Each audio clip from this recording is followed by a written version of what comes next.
Hi Tito. Hi everyone. Welcome to the Inside Out podcast. I have a special guest with me today. Oh, okay, I'm special. All my guests are special to be fair. But I have an extremely special guest with me today. His name is Tito. If you don't know Tito, I don't know what you have been doing with your life. Clearly, something has gone wrong and you need to fix it. So Tito is a YouTuber, an OG YouTuber, not even just a YouTuber. Don't just accept it. Accept it. An OG YouTuber. He's probably best known for his Nollywood reviews, and he also creates content around relationships and finance, and just an all-round great person, which is why you're on the show. Aww. I know. Thank you. So thank you so much for being here. Thanks for having me. How you doing? Do you want the honest answer or the politically correct answer? Whatever you decide. Okay, I'm good. Today I'm good. I'll get better as the day and as the week progresses. Okay. Yeah. And by the way, sorry I'm leaning back like this is because of this microphone. This mic arm is stressing me Oh out. my So God. if I know, I'm sorry. So if I'm here, I'm dragging with the mic arm. The camera can't see me. Okay. So like Inem said, I'm a YouTuber. I create video content a lot. So So you're thinking about that. Yes, I'm thinking about how the picture will look. So I think it's best if I'm here so that the camera can see me well. Okay. Okay. Okay, so this month is obviously the month of love, Correct. right? And I thought it was only fair to start with you and to start with an interesting conversation about love and age, which is basically about our ideas, our views, our wants, our expectations. Do they change with age or do they remain the same? And is that necessarily a good thing or a bad thing? So what did you want from love and relationships in your 20s that you no longer want now? What did I want from love and relationships in my 20s that I no longer want now? I don't think my desires have changed much. I think I've always been it's not minimalist is not the word, but my list of the things I want in many aspects of my life isn't very long, right? So with regards to relationships, I think my priorities in a partner have always been not even God fearing, like a born again Christian, right? Because I'm a person of faith, so that has always mattered. Physical attraction has always mattered. I'm very big on accountability, so that has always mattered as well, and effective communication. Yeah, so those are like four things. And from my 20s till now, which is it's been a long time, I don't think much has changed. I was thinking, I always say that accountability and integrity are two sides of the same coin. And maybe integrity now is something that I prioritize that I wasn't looking for in my 20s, even though I was looking for accountability. But I think somebody with integrity, a woman with integrity also really does matter. But I'm not too strict on that because as far as I know, the look on your face is you're like, why? From what I've observed and what I've seen online, when people talk about this type of thing, accountability is already a bit of a tall order from women. Wanting women to be accountable for their actions and the things they say. So that's already a long jump. Interesting. To now add integrity to it too it's a bit much.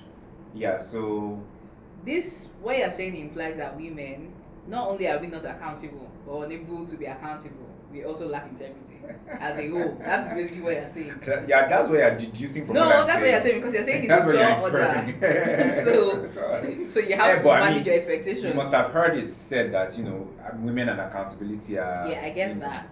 But polar integrity is opposites. a different thing. Different story, yeah. In fact, maybe it's even easier to find women with integrity than it is to find women that have accountability. Maybe I would say that actually you can find women who have integrity. Because when I think integrity, I think character. Yes, same. Yeah.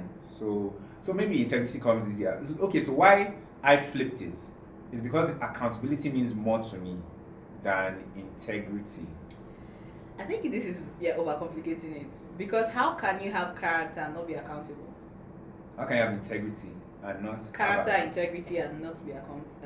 Here's an example, right? A woman can have integrity, she can tell the truth, be very upfront at work, and and things like that. But accountability in a relationship, that same woman, if she trying to be careful about this. You know how sometimes women say things, they are the cause of the argument. Okay. And then there's an argument and things escalate. And then when the parties are trying to solve the issue or resolve, right, this same woman who has integrity won't have the accountability to say, I'm sorry, I shouldn't have said that. It was my fault. I apologize. In future, I'll be more. Even though she's the woman with integrity in society. I see what you mean. But that because if I'm being integrity. honest, I can relate. I have been that person, so I see what you mean. Yes. I thought it was difficult to explain that, but No, I get it. I get it because I'm not going to argue. I guess. Yay! So I see. I get what you mean. Yeah, the integrity I think is easier for women than accountability. Yeah. Even though I still I still stand on the fact that there are two sides of the same coin. Yeah, I agree. I agree. So yeah, so but back I think the accountability thing can just be an interesting thing, and maybe I'm feeling attacked, so I'm showing my ass on the internet. Because there are many things that go into it, right? But I'm not going to make excuses. Yeah, you follow it. I'm ready to listen. I'm not making excuses. We're just going to move on. Okay. But to me, it was important and interesting to have this conversation because I think that obviously people change a lot. We change a lot as we grow. Sure. And of course it makes sense that we change when it comes to what we want. But I put this out to get people's response, and someone said, oh no, my ideas are expected, my views haven't changed. And I think I loved it for her, and to an extent I agree with that for myself. But even what you're saying about integrity and accountability, I think while the views and expectations might not change, our language and how we approach it changes over time. Because when you're older, you want to believe that you're wiser, you're more mature, right? And not just like mentally, emotionally. And so your needs, maybe you now have language for it when you're younger, just like, oh, I want this, but you don't you can't fully explain it, or even you don't know how much you want. Like you could say accountability, but then you're like, I also want integrity, or I want integrity, not just accountability. And I think getting older gives us that range and language. So so hence this conversation. Okay, so do you think our idea of love gets healthier with age or just safer? Our ideas around love get healthier with age or safer? I would say, can you elaborate on that? So I find that a lot of times, because I'm a weird person. Aren't we all? No, a journalist and a weird person, because like I tend to have a lot of deep, interesting conversations with strangers, friends and strangers, right? And I have no business having this kind of conversations with, but it is what it is. And you find that people, as they get older and when you're younger, you fall in love. It's this beautiful thing that sweeps you off your feet. The butterflies live in your tummy. Don't process it too much. You just like, oh my god, I didn't even have the words. It just makes me feel, But then you grow older and you get disappointed one too many times, and then some people start to temper their expectations, and it's like, okay, so maybe I want a woman with this is nonsense, but maybe I want not nonsense, but maybe I want a woman with ass, but at the end of the day, how much does ass matter when or maybe someone's like, oh, I want a certain type, but it's difficult to find, or maybe I have to travel out of the country to find that, so maybe let me just play it safe. Or a woman, on the flip side, a woman could go, when she was younger, I want a man that doesn't cheat on me, and then gets cheated one too many times, and then she's now in her 30s and her 40s, and she's like, as long as he pays the bills and takes care of the children, I don't mind you cheat on me. So yeah, I think you're right. No, not that you're right. I think safety is what people like grow into as they get older. And that was what I was going to say, but I just wanted a bit more context and clarity. So yeah, I think with more life experience and heartbreaks, people, I think by default and human nature, we think of because self-preservation, right? And you're just trying to protect yourself. You think, okay, how can we ensure that that thing that happened in that last relationship doesn't happen again. So we, put all sorts of like guardrails and things in place and try and be safer. So it's not that we get, what was the other thing? Healthier. Healthier. We don't necessarily get healthier.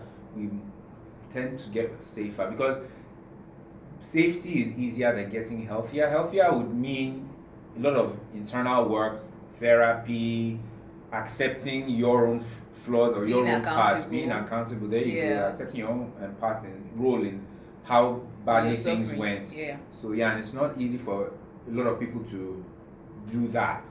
But what is easy is to be like, okay, I'm just going to play it safe. I'm not going to do this. I'm not going to do that. It's a quick decision, and you just hope that you live by it, as opposed to doing the work of therapy and introspection and all that. So I'm always obsessed with, which I don't know is a good thing, but I'm always obsessed with how things should be as opposed to how they are. And I think that this makes sense, things getting safer makes sense. But I think the ideal is healthier, which is obviously more difficult, which is why it's the ideal, not necessarily the reality. Because what you're actually doing, the way I think about it is, you say you want safety, right? Not necessarily happiness or maybe even peace of mind or all the things you wanted when you were younger, which was not a bad thing. But now you want safety. But then you're now in a situation where you don't necessarily like this man, but he has money. And you're like, well, at least Economic financial, safety. so I'm going to stay here. But then you get married, you get into a relationship with this person, you get married, and you get, if you're lucky, God has a sense of humor, you get to live up to like 90, 100 with this person that you don't particularly like, you don't particularly enjoy talking with, you're just there. How is that better? So, but then you can cry in a bed as opposed to a keke napep, but still. So this your example. Are we basing it on safer, not healthier? Yes, but you said this man that you don't necessarily love, you're just like putting up with him more or less. So are we saying that from when the babe marries him from her, let's say 30s, early 30s, till they are all their lives together till 70, 80, she never grew in love with him? She never grew to love him? Yes, that's in this situation, yes. Okay. Because fundamentally, they are probably different people. They might not share the same values, but he has money. Okay. And sorry, coming back to your question, now that we've established that, shouldn't that be healthier be the ideal, even though it is more difficult and requires more work as opposed to safer? Because life is short, but life can also be long. So why would you want to be miserable in a Bentley? Okay, so this is my answer. I'm not sure. Which also brings us back to materialists. Yes, I was hoping you'd bring that up. I was hoping you'd bring that up. Okay, it brings us back to it in what? Because materialists. Spoilers ahead. It's on Netflix. If you haven't seen it, go and watch it. It came out last year, right? It came out on. We saw it on opening day. I saw it in them on opening day. June 13th. That was it. It was June 13th, girl. Wow! I thought it was like November. No, it felt like it was middle of the year. Wow, that was a while ago. So but it's on Netflix. Yeah, we saw it together. But now it's on Netflix. It came out on Netflix January 2026. Now I wanted to give the backstory because we went to see it together, and we both, to an extent, actually, we both had like similar feelings about it, of thinking, yes, there is, the value of financial safety and security and all of that, but at the end of the day, who do you really want to be with? Do you want to be with just money, or do you want to be with someone that actually yourself with, that pushes you, that challenges you, that makes you want to grow and makes you want to be better and makes you happy? I don't want to say makes you happy, because happiness is not always the right thing to chase, but I think more content and at peace. But then that movie, started showing in cinemas and had interesting reactions online where people were like, selling song is pushing broke boy agenda, and I just thought, wow, this is why we are where we are as a society, where it's like choose love, but we're like, because my own thing about the movie was, even people are saying broke boy, but he did not really have motivation to do anything. The thing about love is, even like the love that we have with God, right? The thing about love is that it pushes you to be better. And sometimes some people, not everyone, some people need that external push to even want to try. Because without her, the guy was just living in a house with two or three people. Roommates. He wasn't really living, he was just getting by. Mm. But now obviously the movie doesn't show because it's a movie, it's not real life. But the way it's set up, my take from it was now he has love. Now he has, because even the speech at the end where he's like, not at the end, on the stoop, where he's like, I'm going to take more shifts. I'm trying to go. I'll work harder. I'll try. So we better. see that love gives him wings. Red Bull gives him wings. But basically, love gives him wings, which love can do that, and love does that. So it's like, wouldn't you want to be with someone that pushes you, as opposed to people just focusing on, one person has money, one person doesn't? I think that's just like a lazy take from it. Okay, so back to the Bentley versus Keke thing. I'm sorry that I'm dragging my mic and all that. It's just my personal view is, their emotional needs, their economic needs, right? So certain people prioritize their economic needs more than their emotional needs. So it's on a person by person basis type of thing, in my opinion. And I mean, the world is hard, times are hard, and Tinubu is working. Yeah, there's that. It's quite challenging to be happy and fulfilled when your pockets or your bank account is low. Yeah. But there's no food on the table, there's no light, everything. That's even assuming it's just you. When there are now dependents involved, your peace of mind, your happiness will be affected, right? To be compromised when there's no money. But on the flip side, when there's no love, right, but there's money, economic needs are met, shelter, food, all that, right? It seems more manageable.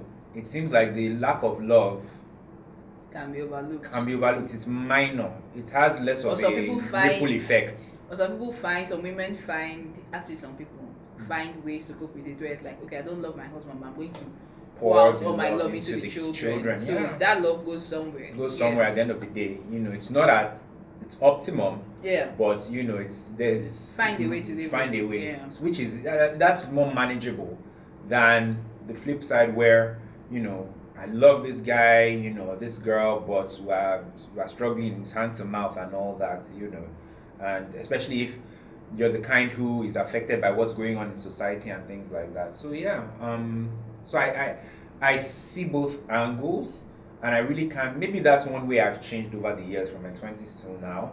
I was very, true love conquers all. If there's love, everything will take care. Everything else is secondary and will take care of itself. But it's easier said than done. But then, so are you saying that if you were in the movie Materialists, that you would go with Pedro Pascal? Pedro Pascal's character Harry. Who, to be fair, with or without money? For you, he's a catch. Chris Evans too is a catch. That's what I'm saying. But I'm just saying, like, even I was watching one of their person, and they said the reason why they had to work, or why they went to Pedro Pascal, is because it was difficult to find someone that would be a worthy opponent against Chris Evans. Chris Evans is Chris Evans. Yeah. A friend of mine, Tokbe, last week or 2 weeks ago, which I posted on my stories that it's now on Netflix, and my DMs got full all over again now that people have seen it, and she gave me an interesting perspective. She said that the babe, I can't remember her name, but Dakota Johnson. Dakota Johnson's character was the issue. She should have stayed with Pedro's character. Even because why they broke up was because when he reveals to her that he had surgery, they have this conversation where she's like, where love is really the issue. She's like, she needs love in her marriage, and he's like, he's not sure he can give her that. Can give her everything else, but that love, he didn't grow up with that. He didn't see that from his family, so he cannot guarantee her that. Everything else can give her. And then she was like, no, that can't work for me, and she bounced. So what my friend Tokpe said was, she she could have been the one to teach him that love. No, you watch the film. Yes. Stay with me. I'm staying. Because you look like that eye roll was like you're about to check out. Stay with me. He was teachable. Uh-huh. If they had at least dated for a while, Mm-hmm. over time, that love that he hasn't experienced before, she could have introduced him to it. He could have, if he was teachable. I say that again. It's a different story. If he was teachable. If he was because teachable, we don't know that he was teachable. He seemed even to be. though that moment was a particularly vulnerable Moment. So there was that. For both of them, or for him particularly. Him specifically, because like a lot of men, I don't know, have that conversation that soon. That's but there's true. also a movie. Everything has to be sped up. So there's that. So they could have had a trial period where she's like, okay, let's see if this love. You're looking for something? Don't worry. Okay, this love, whether it can happen for you, whether it can grow. So she could have been there to like teach him rather than just saying that you're not ready now. So deuces, I'm out. The way I saw it, he actually was teachable. She could have shown him this love that he hasn't experienced growing up, and they could have both. She could have gotten the economic safety which she really craved, and he could have gotten this woman, a chance at love, and this love that he has never experienced.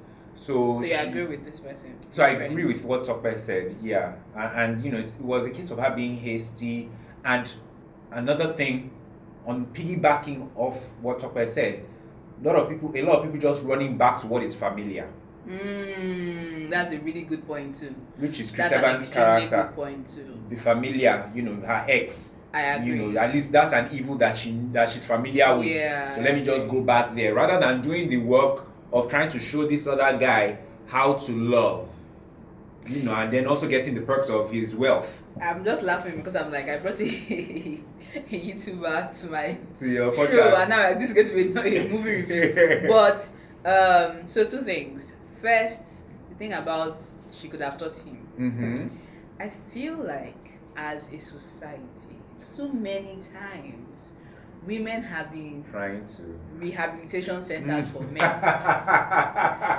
And if we want to say no to anything, it's okay. Right? Got it. Because yes, both in a relationship, in a healthy relationship that works and has potential to be great, both parties need to be teachable.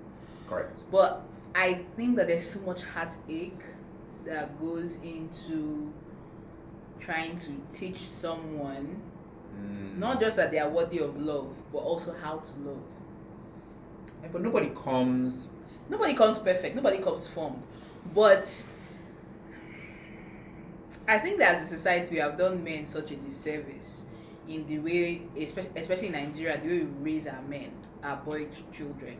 By that I mean, or boy child, by that I mean women are given room to almost expected even to have emotions and have emotional range, right? Or even like be able to feel their emotions. As a kid, a girl child can cry, a girl child can vent all these things. But boys is like, don't cry, don't know you're a man. He's 2, he's 5. So there's almost you can't even say a lot of Nigerian men are emotionally stunted. That even implies that they grew. There's nothing. There was nothing. No seedling, no plants, no seed, nothing. So you're now a 40-year-old man, you're now a 30-year-old man, and there is nothing there. Now as a woman, you might have something, you probably have something, sometimes I feel like even too much sometimes, but there is something there emotionally. Right? Now this is someone that has something and someone that doesn't have something. My thing with it is always, once you become an adult, you can only blame your parents for so much. At some point you have to reparent yourself. Sure. Now, yes, society has done boys a disservice, absolutely, there's that. But now you're an adult. Now we are exposed to so much. We now have access to therapy. It's still expensive, but there's that. At least, even if you don't have access to therapy, you have access to therapists online. You have, even if you are not going to therapy, you probably know someone that is going to therapy and can you're exposed to therapy speak, even though that's a whole other conversation about it being too much and making us mean. That's a whole other conversation. But my point is, when you become an adult, at some point you can only blame your parents for so much, and you have to reparent yourself. And that includes also getting in touch with your emotions and figuring out who you are in that way and how to be to grow emotionally and be emotionally mature and emotionally intelligent. So that's that. The problem that we now have in society is not only has society done us a disservice and set the template of what a man or a boy then a man should be. A lot of men now take it on as this is who I am supposed to be. This is who I am. So again, going back to she should have taught him. Some men would not even, if he has gone through his life believing this is who I am, this is all I can be. Where do you even start to have the conversation of like, oh, but you can't be. But this is why this way. Society has taught him all he needs to bring to the table is have money. Right? So it's like now I have to start to do that work to even show you the value, not just why, but the value in even wanting to be this emotional person or be in touch with your emotions. So that's even saying I'm exhausted. So that's my point. Right. Is she could have stayed and taught him, but like we don't know that he would want to learn. We don't know that he would see the value in that. And also, it's really tough. It's really tough and it's very frustrating. Yeah. It has to be a situation where teachable is like, okay, yes, I see the value in this, and I want to grow. I want to be better. I'm signing up. Thank you. Yeah. So we don't know that man. Yes, he had that vulnerable moment, and yes, it's a movie, and we don't know everything about it. But he just seemed like, even when he was talking about his brother and how the brother saw life and the brother's relationship, he seemed like, okay, yes, that's for him. But this me, I just want money and I want status and I want to have a family, but the family that is, we look good on paper, we're not necessarily good. So that's how he seemed. So that's my own thing about that. Now, about the second point of going back to what is familiar, I absolutely agree that a lot of times many people go back to, what is familiar, what you're used to. But in defense of this movie and Selling Song's choices and Chris Evans and the babe getting back together, I don't think that that's completely true in this case, because I would have said yes if she went back to him and there was no sign of growth or change or wanting to be better. Towards the end, he's like, yes, they fought. Yes, it's like, oh, you used to stress me back then because of how much you wanted and everything. But he also sees the value in it of like, okay, now I'm going to push myself. I'm going to try harder. I'm going to go after my dreams. I'm going to do all these things. So, yes, familiar, but there's growth. I think that people can... And willingness to grow. Willingness. I think that you can say, going back to what's familiar, or in general, I'm going back to your ex.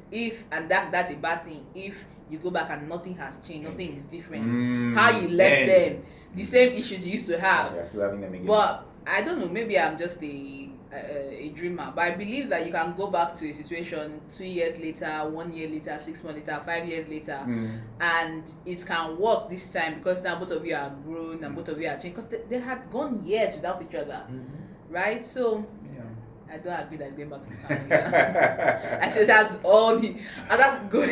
my long-winded way of saying I don't agree. Okay. Yeah, because I think that they had the potential to be different this time around, because now he saw, first of all, he knew what it meant to be without her, and she too as well, because obviously she had access to men, so it was never that. But she's like, now they both value what they bring to the table. Like, this thing that we have is special. It's not something that I can just go out into the world and find, and now we can push each other to greatness, basically. Plus, he did call her out at that wedding reception that that they snuck into, right? They kissed, and then he cut it short, and they went out and they had this argument, and he kind of called her out and all that. So so I get you. They both put it on the table and addressed it, and so you also have a very good point. Thank you so much. Thank you. But back to our conversation about ideas and views of love changing with age or staying the same. What would you say are some non-negotiables that you have now that your younger self will be surprised by? That's a great question. Thank you. Non-negotiables, I can't think of any. I think they have remained the same. I guess non-negotiables. So what are my non-negotiables? My non-negotiables are, born again Christian, a calm temperament. Like, agreeable seems to be the easiest way to describe it, but it has a negative connotation, because you make you think doormat. Exactly. but I mean, I need to find a better word that explains what I mean rather than agreeable. Calm spirit, or calm spirit, somebody that is level-headed. Is level-headed and agreeable? Are they like? Are So they the synonyms could be synonymous? Anyway, yeah. Anyway, so somebody that is on that kind of level of that kind of vibe, born again Christian, and good communication. Communication is key. I believe that there are very few situations in the world that cannot be solved. solved by communication. Yeah, Yeah, absolutely. by communication, including like a lot of the geopolitical conflicts that we are seeing around the world or have seen around the world. If two parties are ready to come to the table, be sincere with each other, open with each other, and vulnerable, they can As vulnerable as they can be in as that possible. situation. Yeah, at least even the willingness to come to the table is a big step, right? But a lot of world leaders are, they're too arrogant to do that. But my point is, like I said, there are very few things that cannot be solved by healthy, effective communication. So those have been my non-negotiables for a while. The faith thing, the calm, spirited So you don't thing, have any new and non-negotiables that your younger self will be surprised by. no. Okay. I don't. I try and keep things simple. Simple. Yeah, which maybe may sometimes work. I wonder sometimes if that works against me in the dating markets. But yeah, I like to keep things simple because I easily get overwhelmed.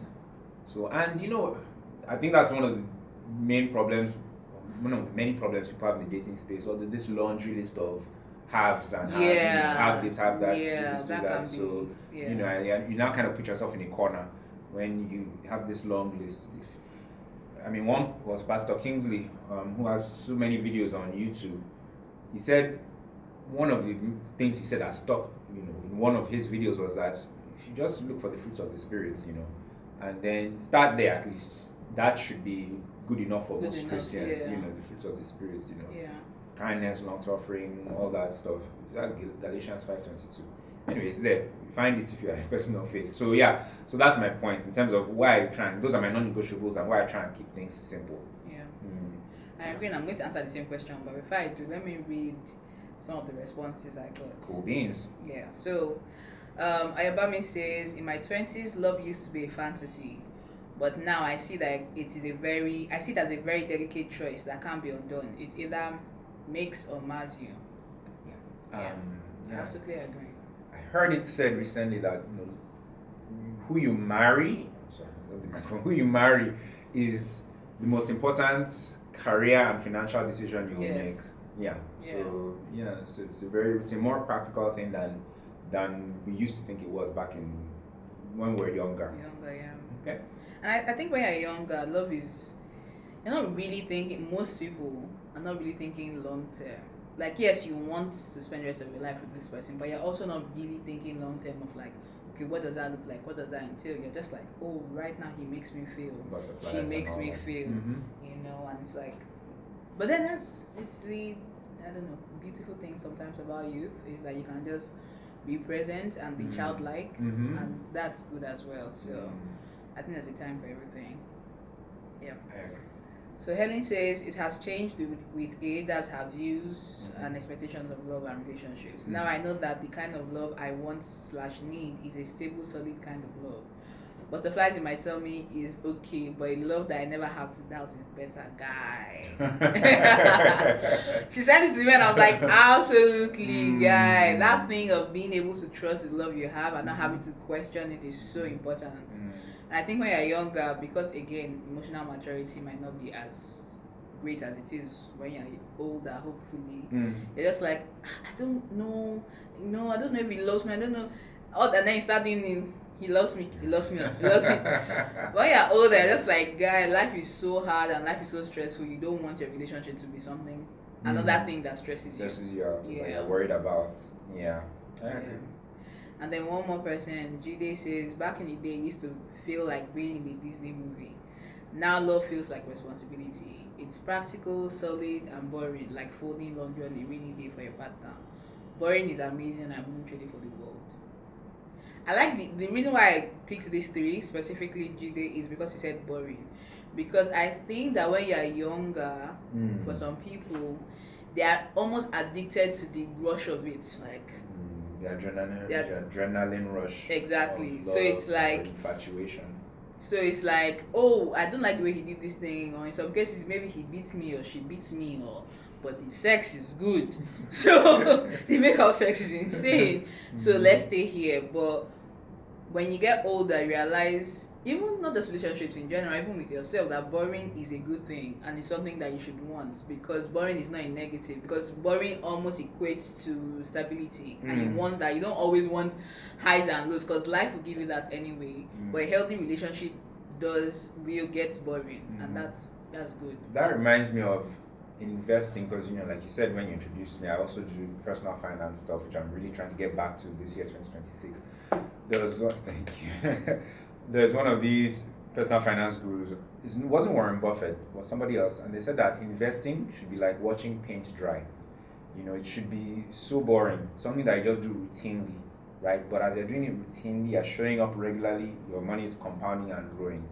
And honestly, love too can feel like that. It's just that people have been, is the word desensitized or deluded to believe that love has to be exciting, that you have to have this adrenaline rush frequently, and that may be infatuation, not necessarily love. But yeah, I mean, think of the love you have for your siblings or your parents, right? Or maybe even the love that God has for us as children. It's not a roller coaster kind of love, but it's solid. You can bank on it. It's there. It's assuring and all that, but it's not like edge of your seat stuff. But there are lots of people who feel like love must give you all these kind of endorphins and all these things, right? So I agree with what Jide said, about it being boring sometimes, and boring isn't bad. Yeah. And I think it's also a thing with social media, because social media is a place for highlight reels. And people then think that the highlight reel should be real life, regular, right? As opposed to highlight reel, they highlight you for a reason. So it's like you're following your favorite celebrity, your favorite influencer. You see them on date night too. Every that day. One day of the week. But some people actually go regularly. Some on people date night. Yeah. Or even if it's not date night, but it's like they're going out, they are flying into Paris, they are doing all this. Oh, okay, yeah, about like not everyday people, like influencers. That's what I said, your favorite, yeah. Right. And people are just like, this guy makes me happy. Everything is good, but why is he not? Why is it like yesterday when he was coming back, he bought maybe tangerine, and the other day he bought Pizza Pie, but see his mates online. They're buying cars. They are buying cars. They are doing this. They are doing that. They are buying what's that Birkin bag. So like, why is he not doing that? And it's like, a healthy relationship is boring, and like that's a good thing. And you can't always, realistically, most people will not have, except you're dating like Prince Harry or something. Or you're dating, yeah, oh boy. But anyone that has like a good source of income. Obviously, when you make money, you want to save it, you want to invest. You can't always do all the things you would like to do. You have to choose and almost like plan ahead and space it out. But I think now, because of overexposure to other people's lives, and not, to be fair, some people, that's their real life, and some people are also putting on the show, but then we don't always know which is which. So people almost have to have this fairy tale fantasy idea of what love should be, and that does not include boring. Agreed. Yeah, love should be boring. But anyway, back to my question, right? I feel like people are going to not drag you, but challenge you over that love should be boring thing, not boring all the time. I mean, once in a while, excitement and all that is fine. So I'm not saying all the time boring. Folks get on our case. That's okay. But because I think of myself as a boring person, so it just makes sense. Because I think of love or a relationship or a partner as someone I want to be boring with. So that's why it makes sense to me. Okay. Because I am, for the most part, an introvert, and I want to stay in more than I want to go out. Right? So for a lot of people, that's boring. And I cannot. I have my friend Prince who would say, one time I talked about something, and he was like, his worst nightmare is being with someone that always wants to go out and always wants to make it thing. My worst nightmare would be someone that every single time wants to go, like one event or the other. Yeah. I will not be able. With you, or how about they just want to go by themselves? With me. With you, okay. Well, both by themselves and with me, it would be just be a lot. Stressful, yeah. Because guy, I want to see you and spend time with you now. Why you're always going out? Yeah. So yeah, I am definitely on team love is boring. But back to the non-negotiables. I think because I thought about this myself as well, and I don't think my ideas or expectations of love and relationships have changed with age. I think like you, they remain the same because I want to believe I had sense when I was younger and I have sense now. Okay. I think my approach to it and maybe mostly my approach to it has changed because going back to the accountability thing, like before we started talking, I was talking about how when I was younger, I was silent treatment McGee. Which a lot of women are often accused, so in a relationship, when you in a relationship, give like silent treatment. But now I'm older and I'm like, I'm not doing that, right? Talk it out. Because I'm an adult and I'm not going to beat adults. Yeah, and the important thing is that we figure out what's happening and solve the problem, right. And that we realize, that the issue isn't necessarily the other partner; it's the problem that we need to, figure out. Correct. And like I said, conflict is an opportunity for intimacy if you handle it well with the right person. But now in my 30s, I would say my non-negotiables now that my younger self might be surprised by, first of all, is loving without losing myself. And I maybe that's more of a woman thing than a man thing. You can let me know what you think. But I think as a Nigerian woman who is also the first child, there can be a tendency to want to take care of everyone else and be a people pleaser and put yourself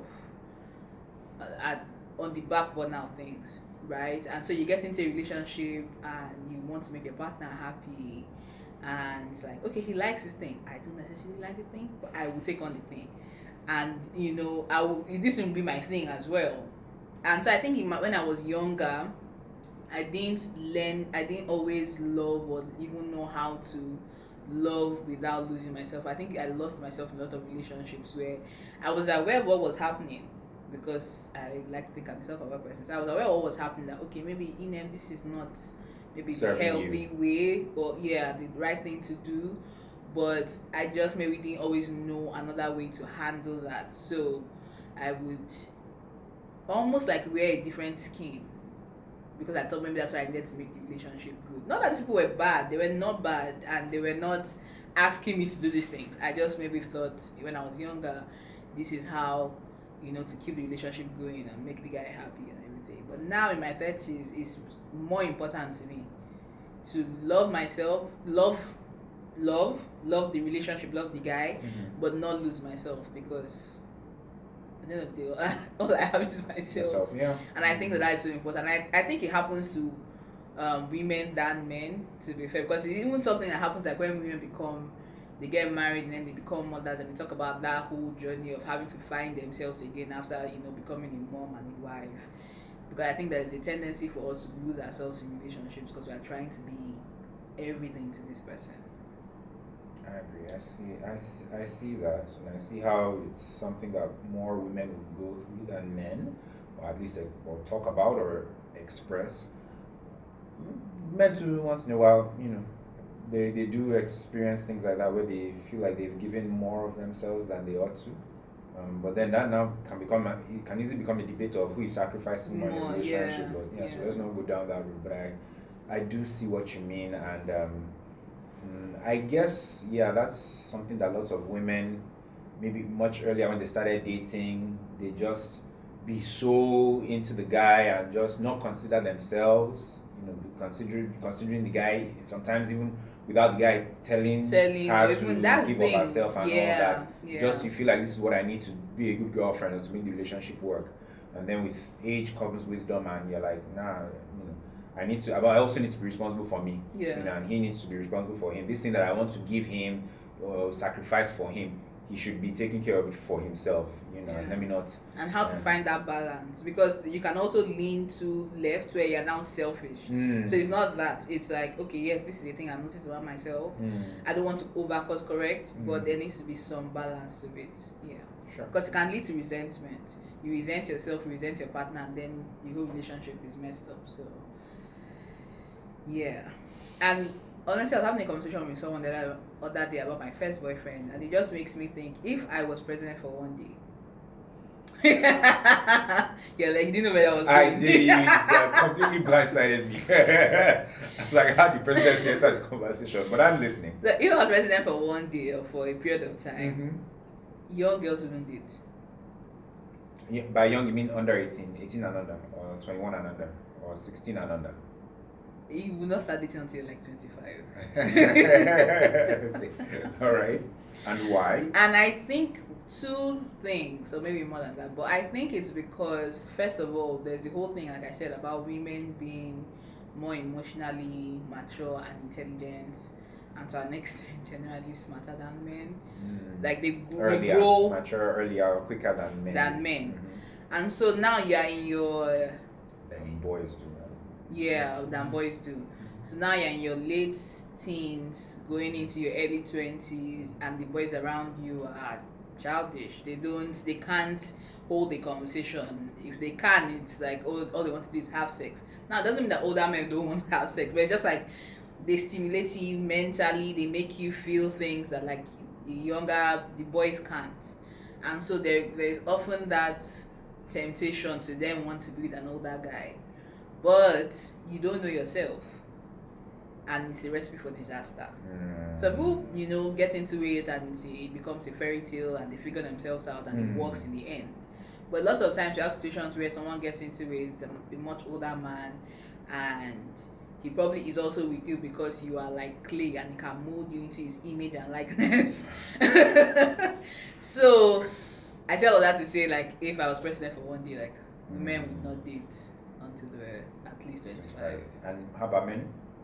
Same, okay. So nobody's dating until nobody's dating. Everybody focus on yourself. Figure out and your studies. Exactly. Because I think that if you don't know who you are if you don't know who you are for yourself, if you're not self-aware, and you go into a relationship, I think of relationships as mirrors, right? And as a relationship, we got as the biggest mirror because you cannot hide. You can hide in relationships, in human relationships to an extent, depending on how close you are to this person. But in a relationship, when you're dating someone, that relationship is a mirror. And if you don't know yourself, and if you don't see yourself, and then you go into a situation where someone is constantly seeing you, I don't think I'm making my point right to this analogy, but I'll figure it out along the way. Or maybe I'm saying two different things. One, a relationship is a mirror, and two, people should be self-aware. Because if you go into a relationship when you don't know yourself, and maybe this other person knows themselves, if they are not careful, they can impose themselves on you because you don't know yourself. Yeah. You don't know anything, and then along the way, just the way life works is eventually, if you are paying attention or you care, eventually you start to figure out who you are, what you want, and everything. And if you're already in a relationship where maybe that doesn't align with who that person is or what that person wants or where they thought the relationship would go, then you might have to break up. And sometimes by that time you already have children. The best relationships are one where people can grow together, but more often than not, people make relationship decisions for where they are at that point in their life as opposed to where they are going to go. So again, nobody will date until they're 25.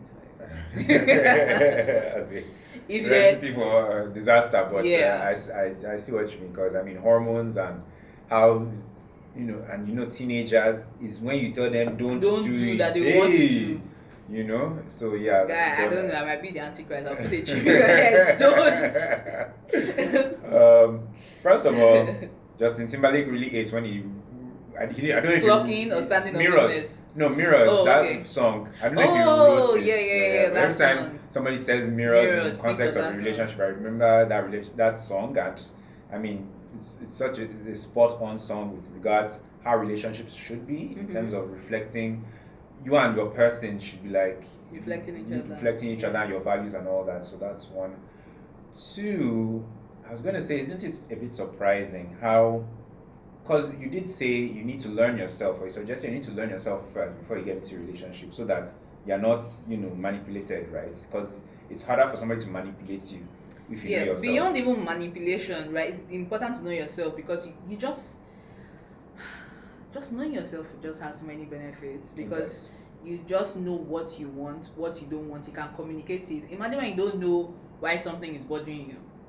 How can you communicate that to someone? And then your partner is not frustrated because it's like, okay, this thing, that why don't you like this thing? Why do you like this thing? And everybody is just confused. You are confused, they are confused. And then before you even go into the relationship, knowing yourself helps you, what's the word I'm looking for? Sieve.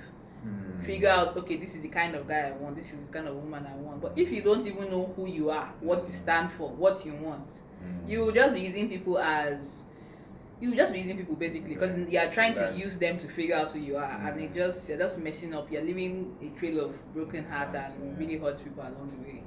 But that said, I think it's still a bit surprising and not necessarily wrong that you learn a lot about yourself inside a relationship. Yes. You know, when you're dating somebody, you learn that, okay, I actually don't like this thing. Or actually, okay, I like this food, or I like this kind of conversation. You learn a lot about yourself when you spend a lot of time with, a person, not even just in a romantic context, maybe even in a working context, or maybe you haven't lived with your parents for a couple of decades, and then you're now living them again, and then you now learn one or two things about yourself. Yeah, so you actually do learn a lot about yourself, which is something that I don't think enough people bear in mind.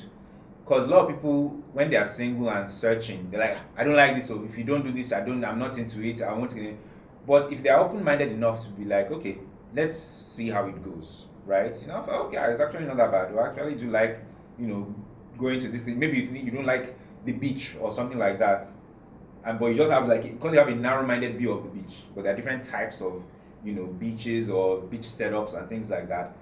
And maybe what you had in mind was just going to the beach high noon when the sun is out. What about going to the beach in the evening? Mm-hmm. Maybe it's even the crowd, the type of people, So, you learn certain things when you're in a relationship. I just wanted to chip that in there. Yeah, no, I absolutely agree. I always say and think that, obviously God is smart, but he really aids with that, because, as the kids will say, You need to bring that. Clock it. It's like clock it. So what Gen Z, carry on. I'm not Gen Z. But we're trying to grow the audience in them. Stay with me. Let's roll with it. We are Gen Z, clock it. Carry on. Okay, what I was going to say was, I find that there are just certain things, like you said, also going back to the mirror thing, but there are just certain things that you will only learn when you get into a relationship, and not necessarily a romantic relationship, but when you interact with people, when people know you.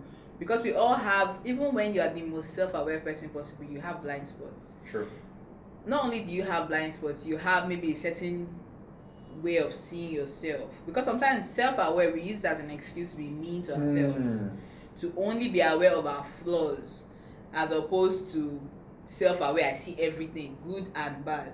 And going into a relationship with someone would show you, okay, maybe you are not as bad as you think, or maybe you're as bad as you think. I need to work on that. But I said that to say, it's so interesting that now I'm living in a time where everybody's like, I'm healing, I'm this, I've been single for 7 years, I've been single for this, and they think that they are getting better. Now there's room to take a break every once in a while. I don't subscribe to you have to go from one relationship to another, because I think that you are running away from yourself, because you are your greatest project, and you will be with yourself the longest. You will be with people, you will date people, you can even marry someone for 700 years, but you won't always spend every moment with that person. So you are the only person that you always spend with, and God. But you are the only person that you always be with. So it's so important that you not just learn yourself, but love yourself. But also, so when we take those breaks and we say, oh, I'm working on myself and I'm healing and all the things, but then you are using it as an excuse not to get into a relationship, thinking that you are getting better, only to then get into a relationship and realize, oh, I'm not as patient as I thought I was, or as kind, or as this. There are just certain things that no matter how much work you do on yourself, you would only learn when you get into relationships with people, platonic, romantic, and otherwise. So yeah, absolutely agree. Okay, on that note, I was going to say another thing, my non-negotiable, this is the last thing. Actually, there are two things. Character and chemistry, and curiosity. And I'll explain. Character and chemistry is one thing, and then curiosity is the last thing. So character and chemistry. When I was younger, I knew that I was weird. Or thought differently. Weird is like a synonym for thought differently or wanted different things. So I just always thought it would be difficult to find a guy that I liked or a guy that I could. Also, I don't like a lot of people, so I'm like, I'll never really find someone I like or maybe want to spend extended periods of time with. And that led to scarcity mindset where you almost have to pick and choose what to settle for. Now in my 30s, I'm like, I've gotten rid of the scarcity mindset because I've also like the more I have seen people that I liked, and I didn't just mean romantically, just even as friends, the more it showed me, okay, my type exists. And so now I'm like character and chemistry, because I think when you're younger sometimes you can choose one or the other, or like, oh, this person is giving me butterflies, or maybe they don't necessarily have character, but it's like, but then they have other things, so let me like. But now in my 30s, I'm like, no, character and chemistry. We can have both because we don't discuss the mindset over here. Okay. Yeah. Fair. And then the last thing is curiosity, which to me, I'm going to write about it, is, so don't steal my ideas. But to me, is an underrated love language, because I think that there is no way you say you like someone that you're not curious about them. If I like you, I want to learn you. And I think most people, more people should learn people. There's a guy, when I think about people that have loved me, I have been really fortunate in life, and shout out to God, he did his big one again, as the kids say. But I think that when I think about love, I think about this person as like someone that has really embodied love to me, even though again I was younger and foolish, I didn't necessarily do the same to him at the time. But like, he learned me. You know, we met and I was not ready for marriage or a relationship. I did not even want but he was patient with me. The same way God is with us. Like, he took his time. This girl likes this, girl does not like this. Even showed me some things that maybe I didn't know I liked or wanted. Like, he took his time with me, and I think in my 30s now is something I look out for, like, who is curious about me? Who am I curious about? Because I think that you can't say you love someone. You can say it, but my point is, you can't say you love someone if you don't want to learn them or if you don't know them. Right? Because part of love is when someone sees all of us and chooses us anyway. Now, how do I choose you and say I know you or I see you when I don't know you? I don't know your background, I don't know anything. I'm not even interested. I'm not even interested. So like, in my 30s, I'm like, one time a guy hit on me and got my number and was like, oh, let's go on a date. So let's say we met on a Saturday or a Sunday. So it was over the weekend. And the date was supposed to be on a Wednesday or a Thursday. Monday he called, hi, how are you? How's everything going? How's your day? Great, I answered. And then the call ended in maybe like a minute or 2 minutes. Tuesday evening, same thing. I was just like, are you kidding me? How are you? Okay, have you eaten? Okay. But then chats in between, like, no WhatsApp message. No, he just the used to 1 call. 2 minute phone calls. Yes. On Monday and Tuesday. The third call, because my thing is, if I'm going to go on a date with someone, I'm not hungry. Food is not my thing. Like, I don't mind eating, but like, I'm not going to go on a date because I'm hungry. I'm going on a date because I like and I want to spend time with you. I promise you, I'm much rather by myself. So if I'm going to take time away from myself and doing the things I actually want to do, it's because I actually want to spend time with you. So that time he called, which was I guess a Wednesday at this point, I'm like, guy. And the date was on Wednesday. The date was supposed to be that weekend. So maybe that Saturday or that Sunday, not right. Thursday. Yeah. Wednesday. Okay. So Wednesday comes and he calls clockwork, I think around the same time. And I'm like, so what's this name? Like, ask questions. Like, and then I was asking questions as well, and then the call got to maybe like 3 minutes or 4 minutes, and then at the end I'm like, wasn't this a better conversation for you? Didn't you have a better time? And he was like, yeah, sure. Yes, I did. It was great. He didn't call the next day. What? And more importantly, I did not want him to call the next day. How about the day after that? No, he didn't call again. It was over. Yeah, it was over. And maybe he just thought, oh, this girl is too much work. And me, I was already like, if whether he had kept calling, I was already not going to go on the dates, because I just know, okay, we are different people, we want different things. You want to swim in the shallow end, I want to independent. Exactly. Have deep conversations. Okay. So it just taught me that curiosity is so important. Like, if you say you like someone, like, be curious about this.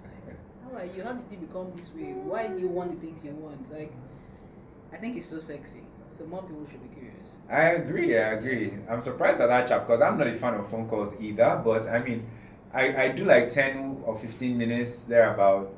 I typically send a message and say, I'm about to hit the road. Maybe I'm going somewhere. I'm in between. I'll call you. Can I call you? Are you good for a 5 minute or a 10 minute or a 15 minute conversation? You say the time? I do say the duration, yeah. So as to let them. I like letting people know up front. You're giving AI. Machine learning. Because there's no way I'll say, are you up for like a 5 minute? I don't know how long this conversation is going to go. No, I'm just checking in. I'm just saying hi, how was your day type of thing for like a quick 5 or 10 minutes. Yeah. Just letting you know that this is not a call where, let's just I shouldn't be saying this, but I don't really like leaving things open-ended generally. We So no, they don't know. But now they do. So yeah, so the consequence is if I don't want to give that bad impression of Tito has timed the conversation is going to have with me, the alternative is I'm not going to call at all. So can we do the 5 or 10 minute phone call? So what then happens if you go past the 5 minutes or 10 minutes? Which it often does, actually. So are you fine with that? I'm fine, but you don't sound. No, I'm fine. It can be less quicker than or more than, but at least you already know that we've exceeded this is the 10 minutes. Maybe I'll land on 30 minutes or 40 minutes, and if at that point, and I'll say, okay, it's been nice. That's it right. has I can't been remember nice. times we've spoken over the phone since I've met you. You can count the number of times people on the Yes. phone. Yeah, I'm not really a phone call person, like I said. Yeah. So even when you like someone, you're not a phone call person? I've come to find, I've learned, you said you learn things in relationships. I don't mind long conversations. I'm surprised by how long I've spent on the phone talking to women that I'm interested in. Yeah. Because I feel like there are certain things I don't like, but when I like someone, it's often how I know I like the person because now I'm making exemptions for the person because now I think I'm just talking generally when you just first meet somebody like the way you and this guy now.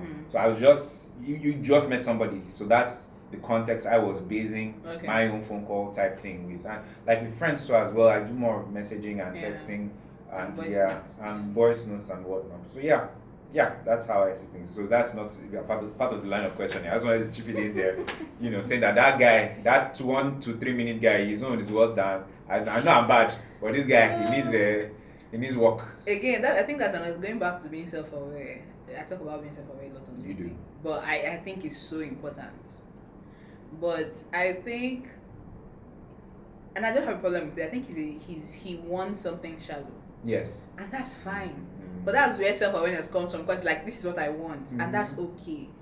Now when you now meet what you don't want, say okay, bye. Let me go and look for the one I want. Yeah, and he got to that point when you told him, when you kind of called him out, and it would have been apparent to him that you are looking for something deeper and richer than he is, and he's not willing to make the effort. I guess it'd be like that sometimes. I meet students and I have like deep conversations with them, and you're calling me to ask how I'm eating. Again, there's nothing wrong with the question, and if you know me, it's a necessary question. Like it's a question. When my dad was alive, when he would call, first thing he would say is, have you eaten? So it's a valid question in my case because I can't go without eating. It's a love language. Yes, exactly. For you men? I guess so. I don't think sometimes it can.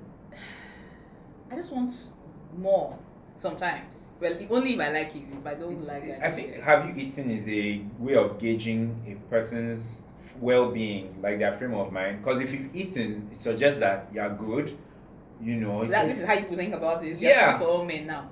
No, well, I was thinking for dare I say most men, or a lot of men who ask that question, have you eaten? Okay. I think what's behind that question is to find out, are you okay? Because are you okay seems so generic, right? Are you okay as how? But if you have eaten, whether male or female, chances are you're in a good frame of mind. You're thinking straight. So what then happens? Because I've seen this conversation play out many times online. What then happens when she says no? Do you send food to her?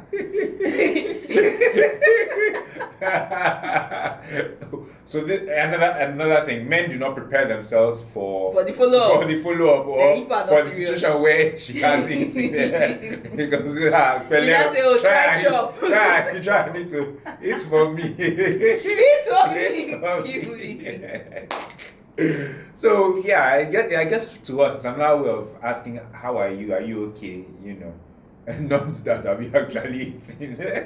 But I mean, we've also heard of guys who have sent food or said, I can cook for you. Is there a plan to eat or I something think like a guy that? cooking is so sexy.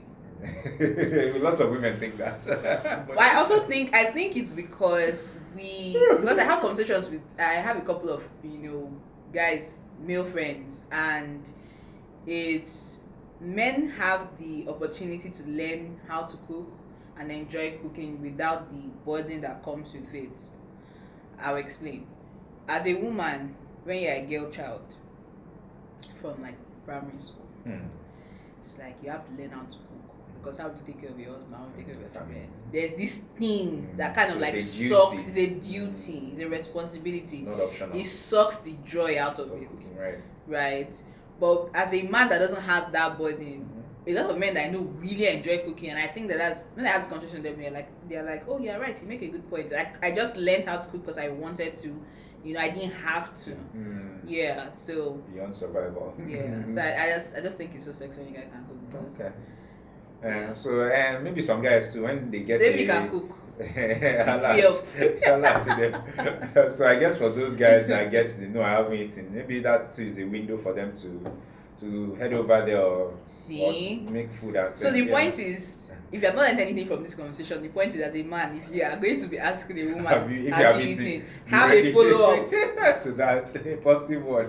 Be Yeah. ready to solve that problem because Exactly. at that point it's an issue. which is an interesting thing because men like to go, I'm solution oriented. I'm a problem solver. Oh yeah, solve the problem now. I'm not into yeah. If before I came into the picture, how were you going to solve the problem? That's if we are really Before you came into the picture, I was fine. You were And fine. I was eating or not eating and nobody cared. You are the one that came to ask.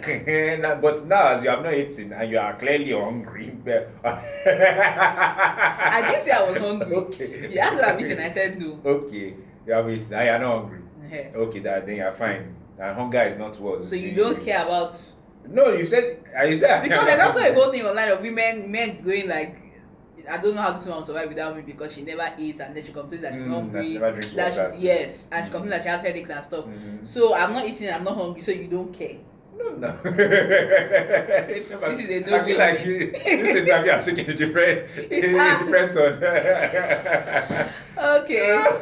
This was really fun. It was. Thank you so much. Thank you for having me, and Yeah. it was nice to talk about these things, especially around this, love period of the year. And there's so many thoughts I have about relationships and whatnot. So this was a great chance to air some of those views.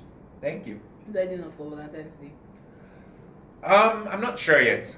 I'll keep that to myself. I didn't think about it because most times when I think about Valentine's Day is maybe like when I was a practicing journalist, so I would have to probably write something. So that's when I think about it. There's so many events happening on Valentine's because it falls on a Saturday I'm this not year. going anywhere. Mm. Yeah, my last year my Valentine's Day was Interesting. great. Oh wow, okay. You Yeah, can I tell got me a nice surprise. off-air. No, I Oh, can wow. say that I got a nice surprise. Okay. So that was great. Shout out to him. Wow. So this year, I was thinking about it when I just remembered it was Valentine's Day. I was thinking about it today, and I'm like, maybe I should get myself like banana bread or something. Boring. That's not yours. I thought maybe a date or something. That's it. I should get myself a date. No, go on a date or something because the way you built it up with last year. Yeah, I just was remember it, the last day was fun. So, Like it was so great. to piggyback off that this year, we get Yeah, banana bread. hashtag It's self-love. self-love. I don't understand. Okay. Anyway. Okay, thank you so much, Tito, for Thank joining. you once again, I hope you had a Idam. good time because I had a great I time. had a fantastic time. Okay. Thank you guys so much for listening. Please subscribe, do all the things, like, follow. YouTube, please help us close out. Guys, please, Inem is trying to grow her Yes, channels, her I YouTube am. channel, and she's also on Spotify, Apple Podcasts, all the Substack. podcast platforms, and Substack. Yeah. So wherever you're listening to this on, please rate the podcast. If you're listening on an audio platform, if you are watching on YouTube, you are super awesome. So like the video, subscribe to her channel, and help Inem out. Inem wants to do more with her content, and this that's why we year. did the podcast this year. So please encourage her. This view is a huge encouragement, but also you can take it a step further and share, subscribe, like, and all those good things. And as they say in church, God will bless you richly and abundantly as you do. And if you have dilemmas you'd like me to take, 'cause that's something I want to explore. If you have dilemmas you'd like me to take, or maybe topics you'd like me to discuss, please leave them in the comment section, or you can see my email address there, so you can always shoot me an email. Yeah. Okay, thank you so much. Until next time. Bye. Bye. High five.